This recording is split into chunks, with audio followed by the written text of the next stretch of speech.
Audio Jungle. Audio Jungle.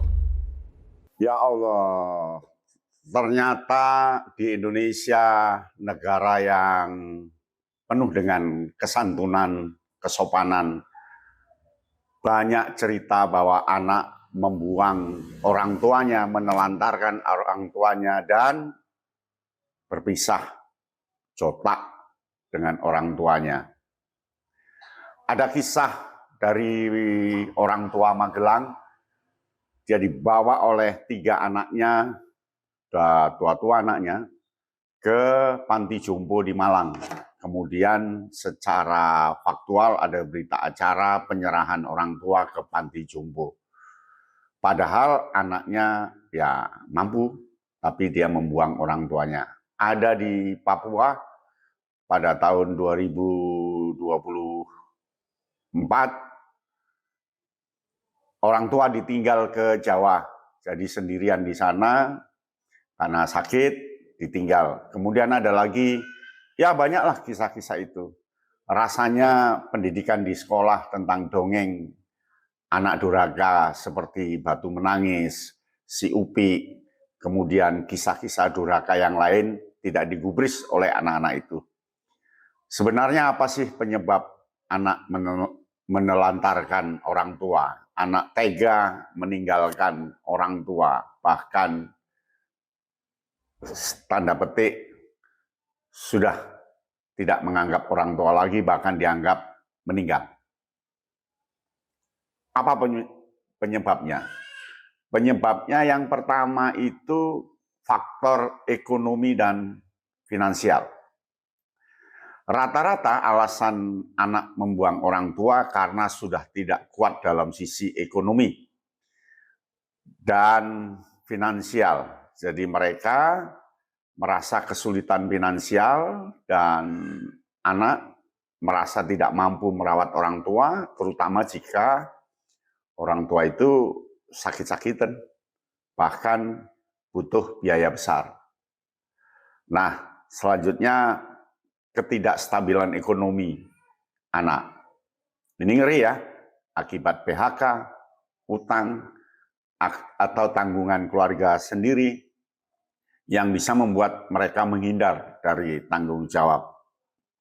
Mereka lupa ketika kecil, sejak lahir, orang tualah yang mengeluarkan biaya begitu besar, entah itu dari utang, entah itu dari gaji, entah itu dari simpanan, untuk asupan gizi ketika dia bayi, untuk asupan tampilan, dibelikan baju, disekolahkan, digendong, ditimang, dinyanyikan.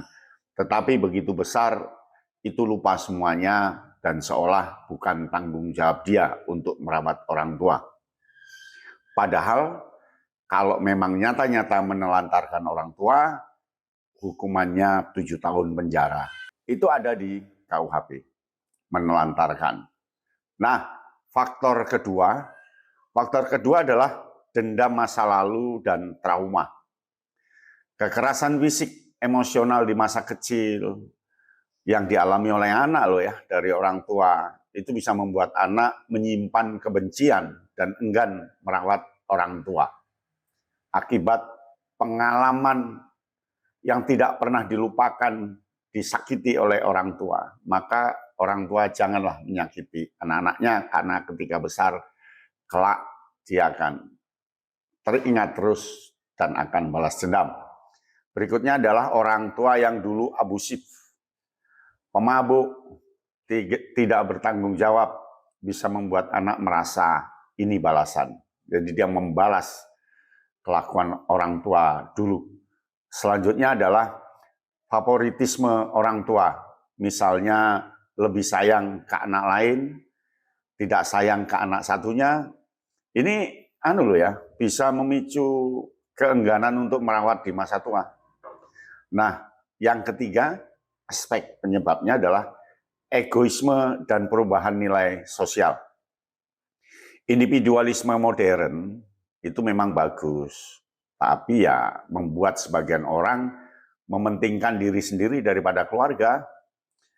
dan menganggap orang tua sebagai beban karena mengganggu kebebasan atau gaya hidup mereka. Nah, selanjutnya adalah pengaruh budaya Barat yang kurang menekankan pentingnya merawat orang tua dibanding budaya Timur. Nah, faktor keempat itu masalah psikologis anak. Gangguan kepribadian, contohnya narsistis, antisosial, membuat anak tidak punya empati kepada orang tuanya. Meskipun kecil pernah didongengi, pernah diajari oleh gurunya, diajari oleh tetangga, tetapi masalah psikologis anak itu lebih kuat. Jadi ada gangguan kepribadian, dia narsis, lebih bagus narsis diri daripada merawat orang tua. Selanjutnya adalah ketergantungan narkoba atau alkohol yang merusak moral dan tanggung jawab. Dia tahu, tapi ini kepepet. Ya. Lalu depresi mental bisa membuat anak menarik diri dari semua tanggung jawab, termasuk merawat orang tua. Jadi dia mentalnya sudah nggak kuat. Dia menarik diri, menyiksa orang tua, bahkan orang tua dibuang. Lalu faktor kelima adalah faktor keluarga dan dinamika internal. Perselisihan warisan, anak saling lempar tanggung jawab. Dan ini secara fakta saya menyaksikan sendiri. Akibat perselisihan warisan, mereka saling melempar merawat orang tua. Ketika orang tua dirawat oleh anak paling kecil, begitu sakit, ada luka, malah yang paling kecil dimarahi. Orang tua saya kok disiksa seperti itu. Tadinya dia tidak mau merawat, begitu dirawat, akibat jatuh atau apa, malah dimarahi. Terjadilah perselisihan dan orang tua sudah dianggap menjadi pemicu perselisihan itu. Selanjutnya adalah orang tua yang sulit diurus. Ini faktor orang tuanya ya. Sakit keras, pikun, atau perilaku yang menyusahkan, membuat anak frustasi. Oleh karena itu, para usia lanjut janganlah menyusahkan, ya, tidak memberontak, harus patuh. Tapi memang kondisional ya. Lalu ketidakharmonisan rumah tangga si anak karena konflik dengan pasangan mempengaruhi keputusan untuk menelantarkan orang tua. Anaknya setuju, menantunya tidak. Menantunya setuju, anaknya tidak. Terjadilah perselisihan, dan perselisihan itu dianggap dari orang tua yang diasuhnya. Lalu yang keenam itu dampak modernisasi dan urbanisasi. Anak pindah ke kota, jarang pulang, sehingga hubungan dengan orang tua renggang. Akhirnya orang tua di desa tidak pernah dijenguk, tidak pernah dilihat, padahal hidup sendiri. Dan untung saja orang tua bisa hidup eksis karena terlatih dulunya berada dalam tingkat kesedihan dan kemelaratan, jadi bisa hidup sendiri dengan makan seadanya. Lalu tuntutan pekerjaan yang tinggi yang membuat anak tidak punya waktu merawat orang tua. Anak ini lebih mementingkan pekerjaannya. Dia sudah tidak punya waktu untuk merawat orang tua. Dianggap pekerjaan itu satu-satunya yang harus diuber. Jadi tidak sempat untuk merawat orang tua. Akhirnya kalut, bingung, maka orang tua dibuang saja ke panti jompo atau dititipkan begitu. Lalu menganggap panti jompo itu sebagai solusi yang praktis karena terpengaruh oleh film dari negara barat. Meski di Indonesia masih dianggap tidak berbakti. Ya, yang harus kita lakukan apa? Ya, yang harus dilakukan satu, pendidikan moral sejak dini tentang pentingnya berbakti pada orang tua. Jadi para ustadz, para guru, buatlah dongeng-dongeng yang terkait dengan berbakti pada orang tua. Ya, semakin sering semakin bagus. Sebenarnya lingkungan kita sudah mendorong bahwa orang tua itu adalah tempat untuk berbakti. Bahkan ada istilah, jika Anda ingin banyak rezeki, maka berbaktilah pada orang tuamu. Tapi nyatanya masih banyak yang durhaka, ingkar janji. Nah, selanjutnya adalah komunikasi keluarga yang sehat. untuk mencegah konflik berkepanjangan. Ajari anak ikhlas, tidak rebutan warisan, ajari mencari rezeki sendiri, tidak berpikir di warisan, dan seterusnya ya. Lalu dukungan pemerintah itu perlu terus dimarakkan seperti sekolah lansia, program lansia, bantuan finansial, dan sebagainya. Serta ada konseling, bimbingan keluarga jika ada trauma dan masalah psikologis yang melatar belakangi, sehingga orang tua menjadi orang nomor 27 bagi keluarga itu. Jadi sebenarnya kan secara moral, secara agama, secara budaya tidak membenarkan di Indonesia itu anak menelantarkan orang tua, membuang orang tua. Tetapi itu terjadi. Itu karena sifat jahat yang muncul dari seorang anak. Dan sifat jahat itu bisa disembuhkan. Nah, jika ada kasus seperti itu, tentu kita perlu menghubungi dinas sosial ya, atau organisasi yang peduli lansia. Semoga kita bisa menyayangi lansia.